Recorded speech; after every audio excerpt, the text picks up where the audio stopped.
Muri Zimbabwe. So I just talked kuna Comrade Takawira, the original, vanozikamwa nekutaura zvinhu chaizvo zvinenge zvichiitika. A lot of Zimbabweans right now knows him and trust him. So muri Zimbabwe, this news dziri panapa ndedze zvaitika within the Mnangagwa circles, and this is big and it's surprising. So muri Zimbabwe tiri kunzwa kuti isusu actually mwana vaMnangagwa anova iye Kuda Mnangagwa, tambotaura nezvake pana pachannel nhasi. As of right now tiri kunzwa information yekuti mukomana actually sat down nababa vake and explained some things to his father zvokuti toda tizvibudise kwamuri.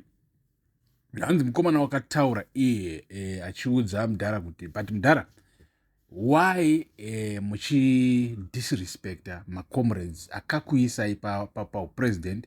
Why muri kudisrespect? So first of all, muri Zimbabwe, the reason why mukomana uyu ava kutaura nababa vake achimake sense like this, it's because tiri kunzwa isusu nezve how much these guys are always in danger mu Zimbabwe. Right now it seems like they are scared for their family. Zvezvichiitika umbonzwa kuti kwanzi auxiliary wazombodanzi so zvechivaafecta kuti even vana momzo avo politics dzakuvaafecta, life is no longer peaceful for them etc. So nguvana kuti why muchitengesawo macomrades akakuisai, especially akamira nemwe matodzingwa munyika navaMugabe, and then vakakudzosai risking their lives, treason yavagona kutongegwa. But nhasi uno maakuvawachisa left and right and center, back to back, kuita chiwenga mbudzi, zvii zviri kuitika muri Zimbabwe. So is of course angasirema exact words anenge akashandiswa nemukomana, but that's exactly what we were given, the information tells us this is what zvabvunzwa anditi.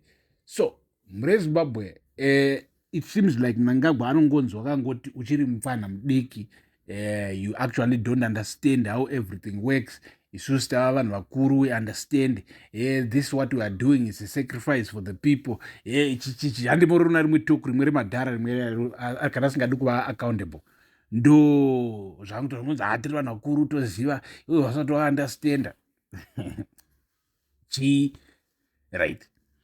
So muri Zimbabwe zvakamira zvakadai, handisi kuzoramba tichitaura zvakawanda, but this is a quick update yandanga ndinayo from what is happening right now. So muri Zimbabwe, stay tuned. Nezuro takakanganisika pa our 7 p.m. News live update, our 7 p.m. live update, apa totaura everything that is happening currently munyika, everything kubva mukati megovernment kuenda mukati meZANU-PF kusvika kumastreets pasocial media etc. Tichidzitaura dzese. So make sure every day na 7 p.m. unotijoina, you catch us live except Sundays, but other days you catch us live pamzinda wevanhu the Mutapa Times pa YouTube. Vari kutiona kuFacebook, remember that. Kuti muri pa Inside Africa Network, go also and subscribe pa YouTube pa the Mutapa Times. Patinge tibudisa malive ese pamunotiona zvichiitika, kwete kusaririra, because I have to say this, when it comes to knowing what is happening in Zimbabwe, to understanding politics, muri pachannel iri right, muri pamzinda wevanhu pari right, pano neni wenyu wechidhaka Super Nexus. And ndichiti ticharamba tichidiga deep, ticharamba tichipinda tichiwisa nyaya dzakakosha kumaZimbabweans, tichidzitaura dzakakosha. Chero dzadzonzi hadzitaurwi todzitaura because zvakakosha izvozvozvo, for our nation's unity, for our nation's growth, for our people, us as Zimbabweans, to understand utungamiriri dzatinoti isusu politics, because kana tikasagadzirisa politics tinoramba tichisundidzira madziro tisina kwatiri kuenda handiti. So stay tuned panapa, share the channel, share the video, udza munhu wese kuti there is the Mutapa Times padzinobudiswa dziri kuitika mukati, the deep state, padzinotaurwa dzakakosha dziri kuitika mumanharaunda, everything that shapes our country, everything that is important to our country on a political level, economic level, emancipation of the people, handiti pano. So muri Zimbabwe, peace.